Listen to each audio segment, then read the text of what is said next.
Please. Have a seat.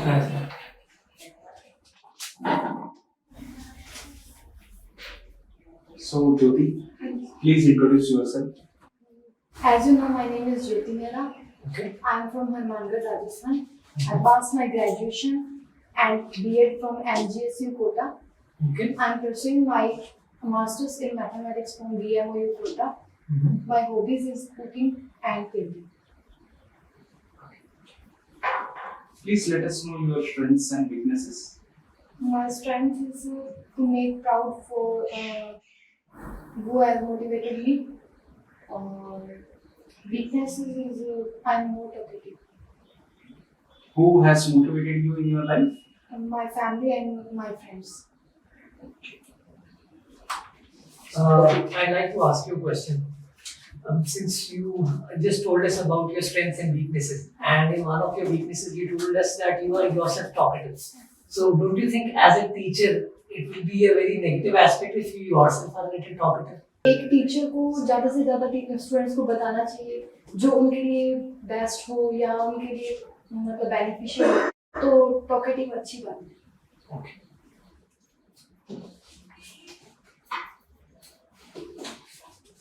ठीक है, आपने डेमो प्रिपेयर किया है? कौन सा टॉपिक है आपका? पॉलिनोमियल. ठीक है, थोड़ा पढ़ा के दिखाओ.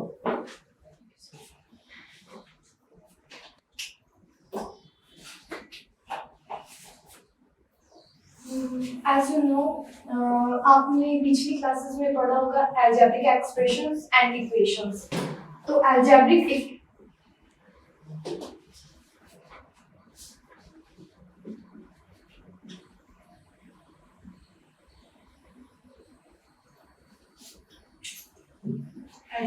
expressions and equations. तो algebraic expressions और equations में मतलब मामूली सा डिफरेंस होता है. जैसे आपने एक इक्वेशन लिखी x + 2. अगर आप इसमें वेरिएबल की वैल्यू नहीं डिफाइन कर सकते तो ये एक algebraic एक्सप्रेशन है. अगर मैं इसमें वेरिएबल जो x है अगर उसकी वैल्यू निकाल सकती हूँ, अगर वेरिएबल की वैल्यू निकालनी है तो आपको x + 2 = 0 या कोई भी नंबर लिखना पड़ेगा जो = में होगा. तो अलजेब्रिक एक्सप्रेशन में आप वेरिएबल की वैल्यू नहीं निकाल सकते और इक्वेशन में आप जो भी वेरिएबल आपको दिया वो उसकी वैल्यू निकाल सकते हो. तो ये दोनों डिफरेंस होते हैं अलजेब्रिक एक्सप्रेशन और इक्वेशन में. फिर उसके बाद हमारा टॉपिक है पॉलिनोमियल.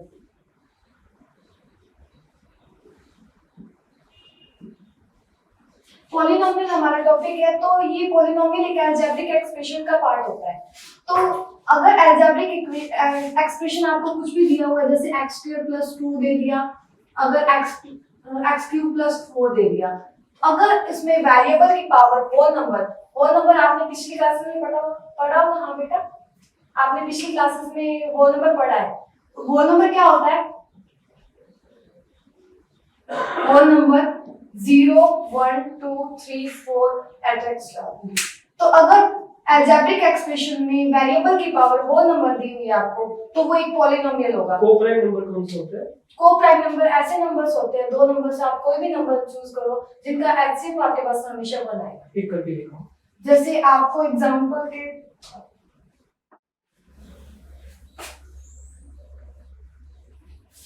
जैसे 2 और 3, अगर 2 और 3 का मैं एलसीएम निकाल दूं तो वो हमेशा 1 आएगा. जैसे 4 और 5, 5 और 6, 7 और 8. ओके, कंटिन्यू करो अपना टॉपिक को. तो हमने पॉलिनोमियल्स पढ़ा. जब आप पॉलिनोमियल्स पढ़ा रही थी तो आपने रख क्या किया उसको? क्योंकि सर वो आप साइड में मुझे बता सकते थे. अब आप फिर से पॉलिनोमियल लिखोगे? नहीं सर, वो आपको दिखेगा नहीं इसलिए मेरी साइड ब्लैक थी मैं तो आप नहीं, मुझे दिख रहा था आप साइड में तो आगे. पॉलिनोमियल. तो हमने अभी तक पढ़ा पॉलिनोमियल. वो टॉपिक होता है पॉलिनोमियल में क्या होता है, आपका अलजेब्रिक एक्सप्रेशन दिया होगा जिसमें वेरिएबल की पावर आपको होल नंबर दी होगी. तो पॉलिनोमियल में कुछ पार्ट्स होते हैं जैसे टर्म्स. आपको पॉलिनोमियल में टर्म्स दी हुई है. जैसे आपको कोई भी एग्जांपल मैंने दिया x² + 2x + 3, आपको ये पॉलिनोमियल में दिया मैंने. अब इसमें कितने स्टेप है? 1 2 और 3. जितने स्टेप्स पॉलिनोमियल में होते हैं वो उसकी टर्म्स कहलाती है. जैसे मैंने x² प्लस 1 दे दिया, तो इसमें कितने स्टेप्स होंगे बेटा आप बताइए? वेरी गुड, 2 स्टेप्स है जैसे इसमें। फिर उसके बाद आपकी बारी आती है कोफिशिएंट। कोफिशिएंट क्या होता है? जो वेरिएबल, जैसे मैं ये एग्जांपल लेके चलूं तो इसमें एक्स स्क्वायर है, एक्स स्क्वायर एक वेरिएबल है। अगर मैं उसके कोफिशिएंट की बात करूं तो कोफिशिएंट होता है जो एक्स स्क्वायर की मल्टीप्लाई में दिया हुआ है। तो यहाँ एक्स स्क्वायर की मल्टीप्लाई में आपको 1 दिया हुआ है, तो वो कोफिशिएंट क्या होगा उसका? एक्स स्क्वायर का 1 होगा। अब आपको x का वेरिएबल, x वेरिएबल दिया होगा, अगर उसका कोफिशिएंट की बात करूं तो x के मल्टीप्लाई में क्या है? हाँ बेटा आप बताइए। Very good, 2। x के मल्टीप्लाई में क्या दिया हुआ है आपको? 2। तो उसका कोफिशिएंट, x का कोफिशिएंट क्या हो गया? 2। ठीक है, ये कोफिशिएंट हुआ। उसके बाद आपके पास आती है जीरोस की, zeros of a polynomial. Excuse me, ma'am, coefficient की अगर formal definition आपको मुझे लिखवानी है, तो how would you define that? Sir coefficient is जो होगा वो वेरिएबल, जो पॉलिनोमियल में वेरिएबल होंगे, वेरिएबल अलग अलग हो सकते हैं। जैसे वेरिएबल की पावर आपको 2 भी दे सकते हैं, 3 भी दे सकते हैं, मैनी नंबर्स हो सकते हैं। तो अगर स्पेसिफिक आपको पूछेगा तो एक वेरिएबल, जैसे आपसे पूछ लिया x का कोफिशिएंट क्या है, तो आपको x के मल्टीप्लाई में कुछ भी दिया हो सकता है। सर अगर आप ऐसे नहीं लिख सकते उसको, एक आपको कोफिशिएंट होगा उसमें, अगर आपको जैसे x square plus 2xy plus 3 दे दिया मैंने, तो अगर इसमें मैं x का मल्टीप्लाई पूछती हूँ, x का कोफिशिएंट पूछ रही हूँ, तो वो 2y होगा। तो y यहाँ पर आपको एक कोफिशिएंट नहीं दिया हुआ, तो y वेरिएबल है, वो हमें डिफाइन है, तो हम उसे कांस्टेंट की तौर पे लेके चलेंगे। तो उसका वेरिएबल का, तो x का वेरिएबल है, उसका कोफिशिएंट क्या हो जाएगा? 2y हो जाएगा। वेरिएबल इन वन एक होता है, वन वेरिएबल, एक टू वेरिएबल होता है, क्या होता है ये? सर वन वेरिएबल जैसे आपको पॉलिनोमियल है, अगर उसमें एक आपको नंबर दे दिया, जैसे x दे दिया, उसकी वैल्यू आपको डिफाइन है, तो वो वन वेरिएबल होगा। अगर आपके पास 2 या 3 टर्म्स है जिनके आपको को वैल्यू नहीं पता, एग्जांपल लिखना है, वन वेरिएबल और टू वेरिएबल का। सर जैसे आपके पास एक, तो ये x स्क्वायर प्लस 1, ये वन वेरिएबल है। अगर आपके पास x square plus 2xy plus y square दिया हुआ है, ये x प्लस y का होल स्क्वायर है, तो ये 2 वेरिएबल है, क्योंकि इसमें x और y 2 वेरिएबल है आपके पास। ठीक है, इसको और सिंपलीफाई कर सकते हो इसी टर्म को? Zeros of a polynomial. नहीं, थोड़ा सा, अगर किसी बच्चे को, अगर कोई बच्चा उसको ये समझ नहीं आ रहा जो आपने बताया, उसको और सिंपलीफाई तरीके से बता सकते हैं, इससे सिंपल हो सकता है क्या ये? कोएफिशिएंट के बारे में, ये वेरिएबल को बताना। वेरिएबल आपके पास कोई भी नंबर है, जैसे आपके पास क्लास ऑफ में स्टूडेंट्स के नंबर है, जैसे आपकी क्लास में स्टूडेंट होंगे जैसे 40 या 35 या कितने भी है, वो एक फिक्स वैल्यू है, तो वो नहीं, क्या हम इसको ऐसे नहीं बता सकते कि जो अल्फाबेट होते हैं वो वेरिएबल होते हैं? सर ये जरूरी नहीं है। अगर x y दे दिया आपको, अगर x की आपको फिक्स वैल्यू दे दी, तो वो वेरिएबल नहीं है। जैसे यहाँ पर x और y दिया है, तो यहाँ पर दो वेरिएबल्स हाँ, यहाँ दिए हुए हैं। अगर मैंने फिक्स x की वैल्यू फिक्स कर दी, जैसे कुछ भी मैंने बता दिया x की वैल्यू बता के दिखाना, जैसे ये है, इसमें अगर मैंने बोल दिया x = 1 और y = 2 है, तो ये कांस्टेंट हो गया, x = 1 और y = 2। ठीक है, इस कंडीशन में कांस्टेंट हो गया, लेकिन अगर वैल्यू नहीं दी होगी तो वैल्यू नहीं दी होगी तो वो वेरिएबल। ठीक, चलो आगे बढ़ो। Excuse me, ma'am. I have one question for you. You have written x square plus 2x plus 2xy plus y square. Can you tell me the further breakup of this? Which formula will come? x plus y का whole square. Please write over there.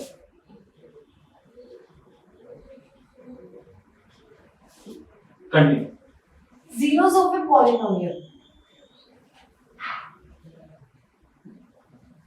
Zeros of a polynomial, आपके पास कोई भी polynomial दिया है, अगर उसके zeros आपको निकालने हैं, तो उसके में ऐसी कौन सी वैल्यू आप पुट करोगे जिससे पॉलिनोमियल की वैल्यू क्या हो जाएगी?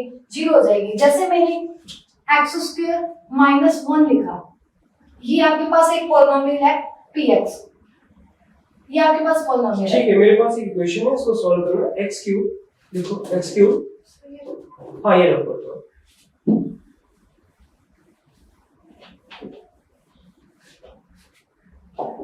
x³ plus 3x² x³ plus 3x² plus 3x plus 3x plus 1 plus 1 is divided by divided by x plus 1. x plus 1। NCERT का क्वेश्चन है। हाँ जी। ठीक है, इजीएस्ट वे से तरीके से आपने सॉल्व करना है कि जो एक बच्चा जिसको मैथ्स से डर लगता है, मैथ्स फोबिया होता है, हाँ जी। उसको भी समझ आ जाए, इस तरह से इसको सिंपलीफाई करना है आपको। सर स्टेप इसको करने के दो तरीके हैं। हाँ, दो तरीके हैं। किसी स्टूडेंट को कोई भी समझ आप इसको लॉन्ग डिवीजन मेथड से करोगे, ठीक है। x cube plus 3x square plus 3x plus 1, इसको x प्लस 1 से डिवाइड करना है। अब आपके पास यहाँ फर्स्ट लेटर है x और यहाँ आपके पास फर्स्ट लेटर है x क्यूब। आपको x को x क्यूब बनाना है, तो अगर आपको x को x क्यूब बनाना है तो उसको किस चीज से मल्टीप्लाई करोगे x को? हाँ बेटा आप बताइए। Okay good. x को अगर मैं x स्क्वायर से मल्टीप्लाई करती हूँ तो वो x क्यूब बन जाता है। तो x को आपके पास ऑलरेडी गिवन है, तो आपको उसको मल्टीप्लाई किसके लिए करना है? x स्क्वायर से। तो x स्क्वायर से इसको मल्टीप्लाई किया तो ये x क्यूब, 1 को x स्क्वायर से मल्टीप्लाई किया 1x स्क्वायर। अब आपके पास यहाँ प्लस साइन है तो ये माइनस हो जाएगा, ये प्लस साइन है तो ये माइनस हो जाएगा। ये साइन क्यों चेंज होते हैं यहाँ पर? सर आप डिवीजन कुछ भी करते हो, आप नॉर्मल डिवाइड भी करते हो। जैसे 15 को अगर मैं 3 से डिवाइड करूं, ये 3 से डिवाइड किया तो 3 5 जा 15 होता है। तो आप यहाँ पे प्लस को माइनस साइन लेते हो। डिवीजन में सभी में प्लस को माइनस में चेंज किया जाता है। ठीक है।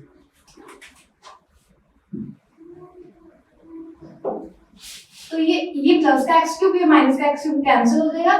3x square minus x square is equal to 2x square plus 3x plus 1।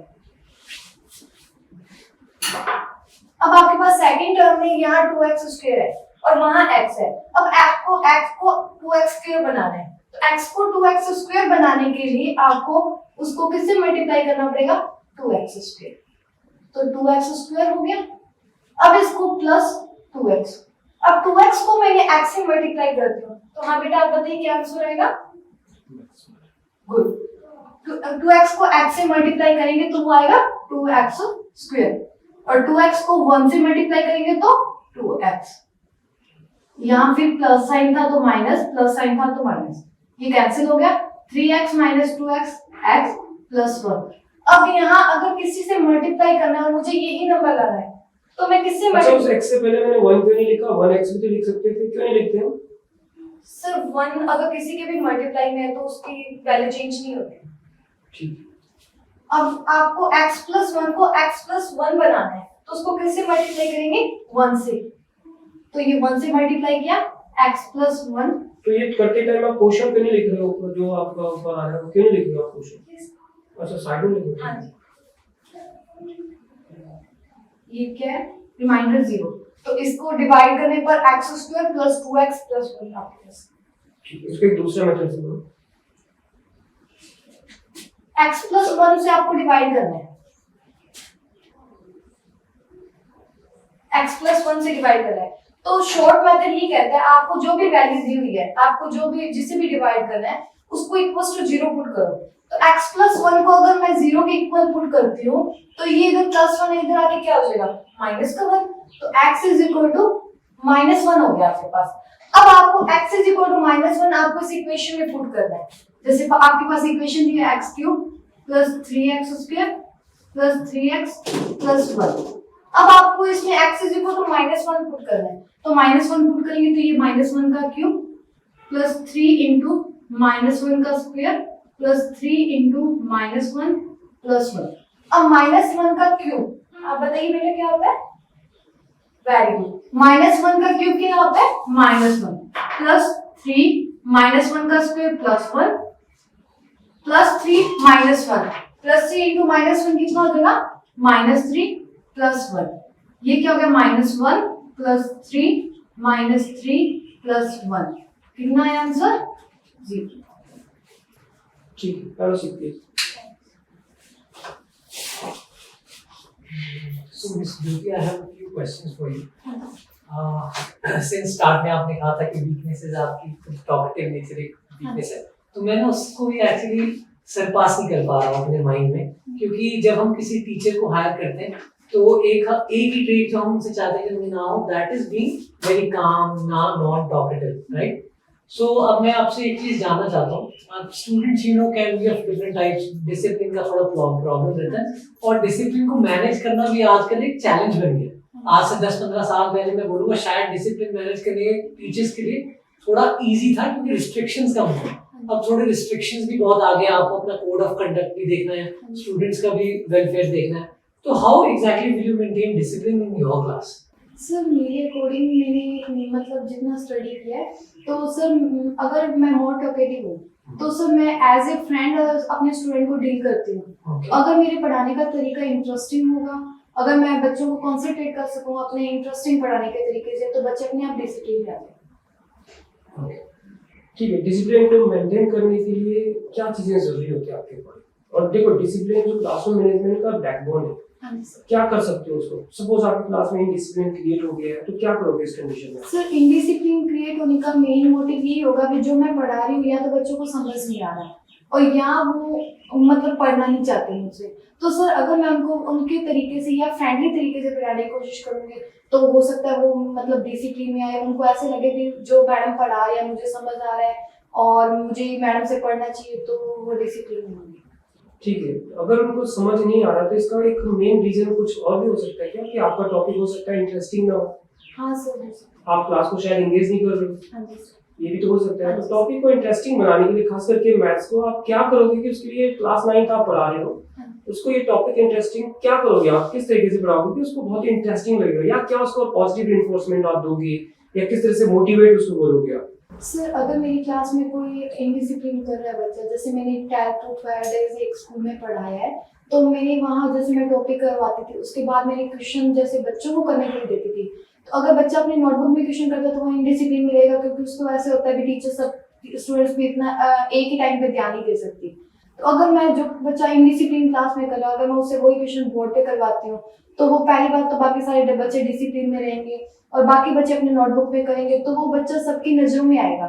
तो एक तो उसमें अपने तो वो बच्चे ऐसी कंडीशन में सोच सकता है ना कि मैम मुझे पनिश करने के लिए यानी नेगेटिव रिइंफोर्समेंट यूज करिए, और ये शायद मेथड है मैम के पास कि मुझे पनिश कर रहे हैं। नहीं सर, मैं उसको पनिशमेंट नहीं कर रही, मैं उसको टॉपिक पे लाने की कोशिश कर रही हूँ। अगर वो क्वेश्चन वो सॉल्व करता है तो सारी तो क्लास कैसे उसको फील कराओगे कि मैम आप उसको ये कैसे फील होगा कि मैम मुझे पनिश नहीं कर रहे हैं? सर जब वो क्वेश्चन करेगा तो सारी क्लास उसके लिए क्लैपिंग मैं करवाऊंगी, भी सभी बच्चे उसके लिए क्लैपिंग करो, तो सर एक तो पूरी क्लास के सामने उसकी जो प्राउड वो फील करेगा कि मैंने क्वेश्चन किया और मैंने बच्चों के सामने सभी के सामने मुझे अच्छी रिस्पॉन्स मतलब अच्छी मेरा एप्रिशिएशन एप्रिशिएशन किया मेरे हाँ, को। तो सर उसका उसमें पॉजिटिव इफेक्ट पड़ेगा और आगे से वो बच्चे सभी ऐसे सोचेंगे कि मैं भी उस स्टेज पे जाऊँ। अच्छा, ये होता है स्फीयर, उसका वॉल्यूम का फॉर्मूला क्या होता है? स्फीयर का वॉल्यूम का फॉर्मूला? स्फीयर का वॉल्यूम 4/3 पाई आर क्यूब। ठीक है, और उसका एरिया का फॉर्मूला? 4 पाई आर स्क्वायर। और कोण होता है, उसका वॉल्यूम क्या होता है? 1/3 पाई आर स्क्वायर। कोण का टीएससी क्या होता है? टीएससी होता है pi R L plus pi R square. Cylinder का सीएससी क्या होता है? सिलेंडर का सीएससी 2 पाई आर एच। और जो कोण है उसका सीएससी क्या होता है? सीएससी पाई आर एल। ठीक है, एल क्या होता है? एल इज तिर्यक ऊंचाई जो slide height? Slide height. Slant height. हाँ स्लाइड। ठीक है, अगर मुझे हाइट दी गई है तो मुझे रेडियस भी दिया गया है, तो मुझे एल कैसे निकालना है इस कंडीशन में? सर एल वहाँ पाइथागोरस थ्योरम लगे कि L is equal to root of X square plus R square. ठीक है, पाइथागोरस थ्योरम को और कहाँ पर आप अप्लाई कर सकते हो? उसका रियल एप्लीकेशंस कहाँ पर होगा? ट्रायंगल। ट्रायंगल में कर सकते हैं? Right angle triangle. Right angle triangle में। ट्रिग्नोमेट्री में भी कर सकते हैं क्या? हाँ जी सर। कब करते हैं? सर ट्रिग्नोमेट्री में आप इक्वेशन सॉल्व करते हो या उसमें साइन थीटा या कोस थीटा की वैल्यू निकाली जाती है। रेशियोज के लिए? हाँ रेशियोज की। ठीक है, तो कुछ ऐसा एक प्रूव कर सकते हैं कि एग्जांपल से पाइथागोरस थ्योरम लग रहा है और आपने वहां पर वैल्यू निकाली हो। सपोज आपको बेस दिया हुआ है, एक क्वेश्चन वैसे 2 मिनट में आप निकाल लें, आपको बेस दिया हुआ है, एक ट्रायंगल बनाओ।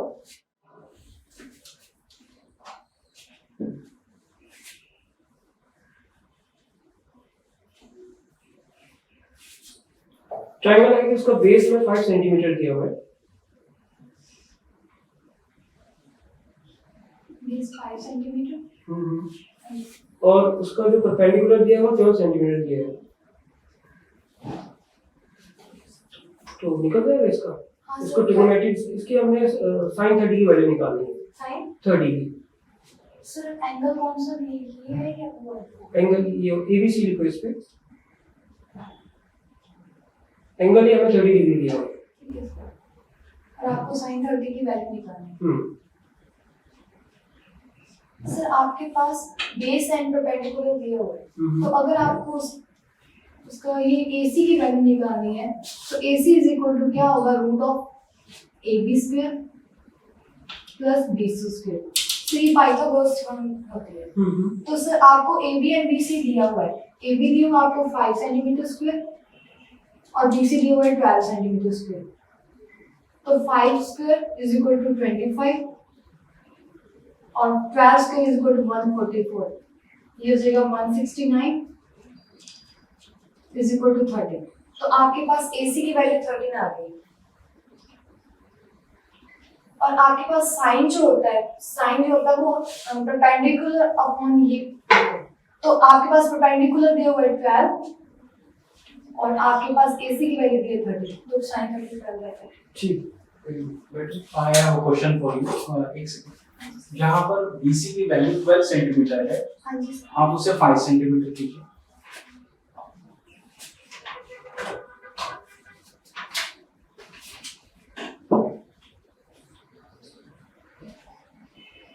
Now what is this triangle called?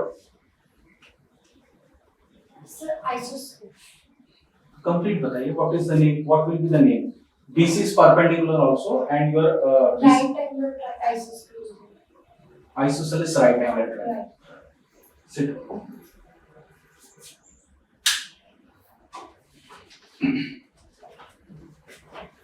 ठीक है, क्लास में आप पढ़ा रहे हो मैथ्स को, और मैथ्स किसी बच्चे के लिए बोरिंग होता है, अगेन मैं रिपीट कर रहा हूँ, और किसी के लिए बहुत इंटरेस्टिंग होता है। तो सपोज कि जो बच्चे जिनको इंटरेस्टिंग लग रहा था मैथ्स, उनको भी थोड़ी देर में बोरिंग लगने लगता है, आफ्टर 20 मिनट्स बोरिंग लगता है उनको, क्या रीजन हो सकता है? सर हो सकता है कि मेरे पढ़ाने में थोड़ी दिक्कत हो और क्या हो सकता है? और टॉपिक भी थोड़ा बोरिंग हो सकता है। तो उसको इंटरेस्टिंग कैसे बनाओगे? अगेन फिर से आप क्या करोगे उस कंडीशन में? कंटिन्यू करोगे पढ़ाना या क्या करोगे? सर मैं थोड़ा टॉपिक को चेंज करने की कोशिश करूँ, क्योंकि जो बच्चा जिसको क्लास में इंटरेस्टिंग लगता था मैथ्स, उसको भी बोरिंग लग रहा है, तो हो सकता है कुछ कमी होगी या मुझ में या टॉपिक में, तो उसी कारण उसको ठीक है, ट्रायंगल का एरिया निकालने का फॉर्मूला होता है हाफ 3 into h। ठीक है, तो फिर यूलर फॉर्मूला लगाने की क्या जरूरत पड़ी हमें? सर उसमें अगर आपको हाफ d into h दिया है, तो उसके लिए आपको बेस एंड हाइपोटेन्यूज परपेंडिकुलर चाहिए। तो सर अगर आपके पास परपेंडिकुलर, अगर आपको बेस तो मतलब नॉर्मली मिल जाएगा, ट्रायंगल की साइड होगी एक, अगर आपको हाइट की वैल्यू निकालनी है तो उसको निकालने के लिए अलग अलग मेथड होते हैं जो काफी लेंथी हो जाते हैं अगर आपको हाइट नहीं दी हुई। तो अगर आपको 3 साइड्स दी हुई है ट्रायंगल की, तो आप ही वो फॉर्मूला पाई की वैल्यू 22 डिवाइडेड बाय 7 होती है। ओके, 22 डिवाइडेड बाय 7 क्यों होती है? ओके, ये बताओ कि sin 30 की वैल्यू कितनी होगी? 1/2 sin 60 की 3 cos 60 cos 1/2। ओके। अब आपके पास जब आप क्लास 9th को पढ़ा रहे हो, आपने सपोज आप चैप्टर 13 पढ़ा रहे हो, ठीक है, चैप्टर 13 में आपके पास जो 13.2 है उसमें क्या है, कुछ आइडिया आपको? आपने पढ़ी एनसीईआरटी? 13.2 में क्या बात की गई है वैसे? सर 13.2 में स्फीयर के बारे में, स्फीयर के बारे में, सिलेंडर के बारे में, सिलेंडर का टीएस और सीएस है, एरिया के बारे में, फर्स्ट 4 एक्सरसाइज एरिया पे, देन उसके बाद वॉल्यूम पे है, ठीक है। और फर्स्ट चैप्टर हमारा रियल नंबर्स होता है कुछ, ठीक है। इसमें कहा जाता है कि जो √2 है अकॉर्डिंग टू यू रैशनल है या इरेशनल नंबर है? इरेशनल। क्यों है? सर क्योंकि इसकी वैल्यू जो होती है वो पॉइंट्स में आती है, तो वो जो अगर आपके पास रूट की कोई भी वैल्यू है, अगर आपके पास एक फिक्स या इंटीजर आती है तो वो रेशनल नंबर होगा। रेशनल नंबर की वैल्यू की फॉर्म में होते हैं जिसके two not is equal to होते हैं, तो वो पॉइंट्स में वैल्यू नहीं होती। ठीक है, आपने पाई की वैल्यू देखी होगी, दूसरी वैल्यू होती है 3.14, लेकिन काफी लंबी वैल्यू होती है, आपने देखा होगा, तो उसके ऊपर बार लगा देते हैं। हाँ जी सर। क्यों लगाते हो बार? सर बार इसलिए लगाया जाता है, जैसे आपके पास डिवाइड कर रहे हो, आपको आगे से आगे वही सेम टर्म डिवाइड मतलब रिपीट हो रही है, तो सर आप उसको बार लगा के उसको बार बार लिखने से बच सकते हैं। ठीक है, तो इसको टर्मिनेटिंग बोलेंगे नॉन टर्मिनेटिंग बोलेंगे? सर टर्मिनेटिंग बोलेंगे। टर्मिनेटिंग बोलेंगे इसको? Are you sure? Okay, then ये बताओ क्लास 10th में चैप्टर 5 है एपी, हाँ जी। ठीक, एपी में हम एसएन कब यूज करते हैं ऐसा और एएन को कब यूज करते हैं? एसएन का फॉर्मूला लगता है हमारा या फॉर्मूला वैसे एसएन का? n/2 2a plus n-1b. ठीक है, एसएन और एएन का? an is equal to a plus n-1b.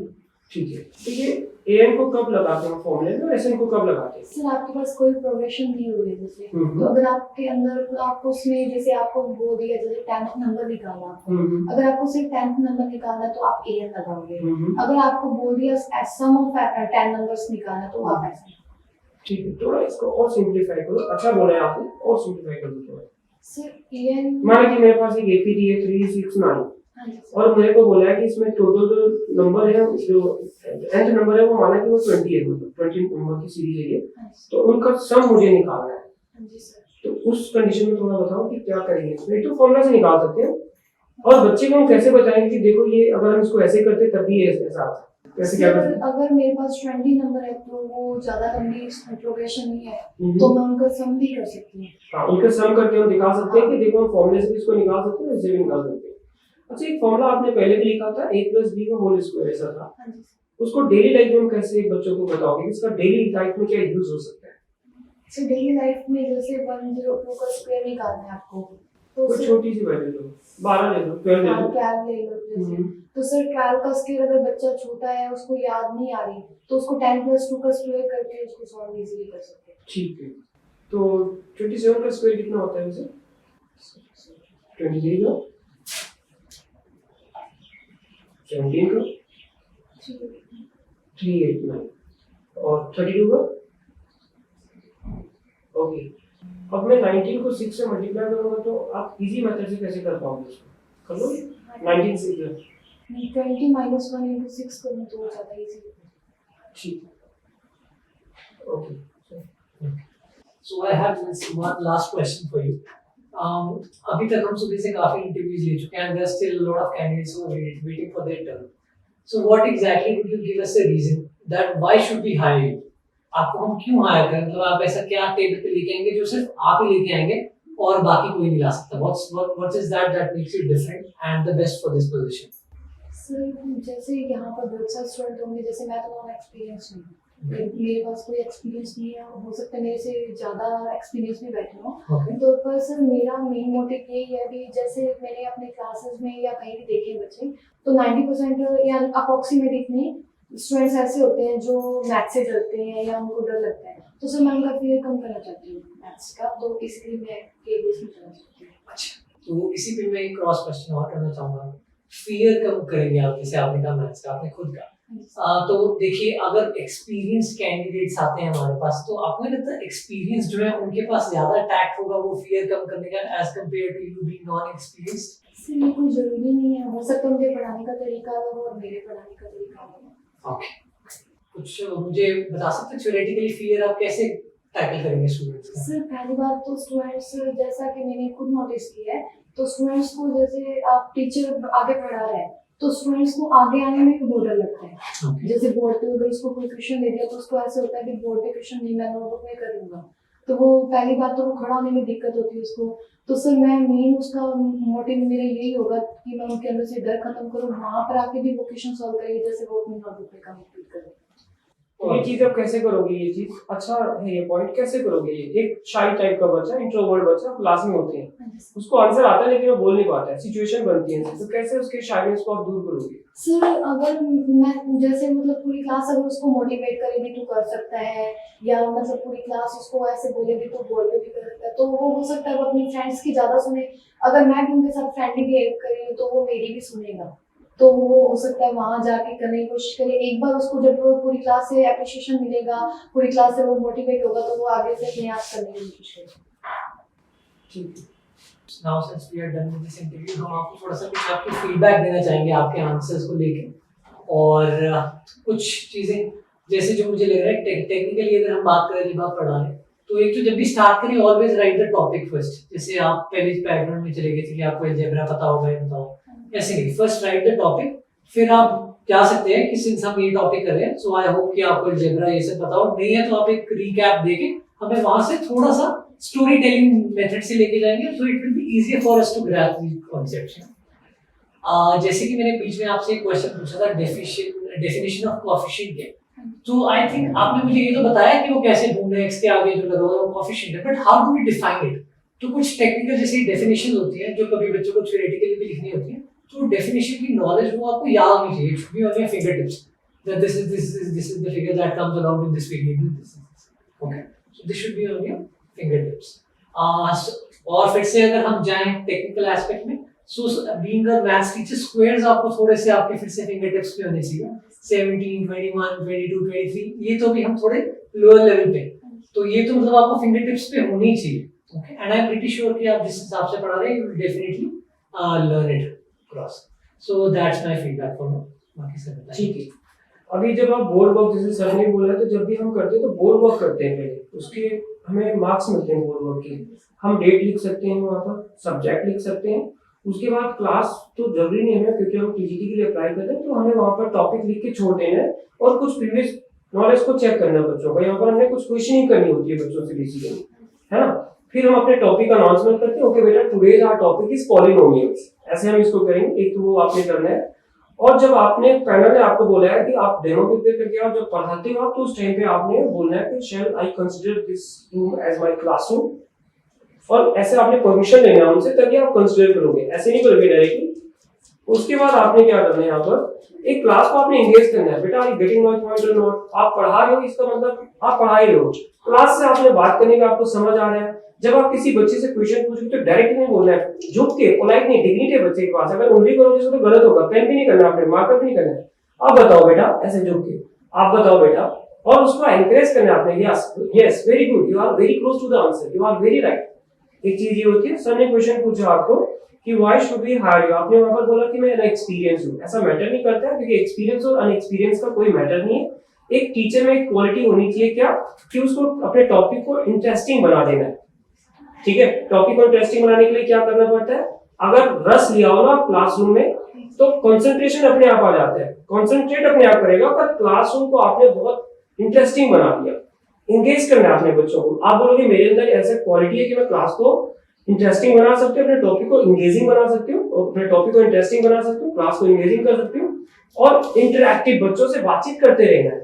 ऐसा नहीं कि आप पढ़ा रहे हो बोर्ड पे और बच्चे नहीं सुन रहे, इंटरेक्शन करना है हर बच्चे से, बैक बेंचेस पे जो बैठे हैं वो भी उतने इंपॉर्टेंट होते हैं, और एनकरेज करना है बच्चों को, ओके बेटा good, you can do it, you are very close to the answer, उसको पॉजिटिव रिइंफोर्समेंट देना है आपको, ठीक है। इस तरह से आपने करना है। स्क्वायर रूट अगेन तो जैसे सर ने बोला कि आपको याद होनी चाहिए। अब देखो किसी बच्चे को मैथ्स इंटरेस्टिंग नहीं लग रहा है, उसको उसका इंटरेस्ट आप छोटे छोटे कैलकुलेशन से कर सकते हो। आपको ये टेबल बेटा, इसका टेबल का पता है, अभी 19 का जैसे मैंने बोला था, तो 19 को मल्टीप्लाई बाय 6 नहीं आ रहा हमको, तो 19 मल्टीप्लाई बाय 3 कर सकते हैं।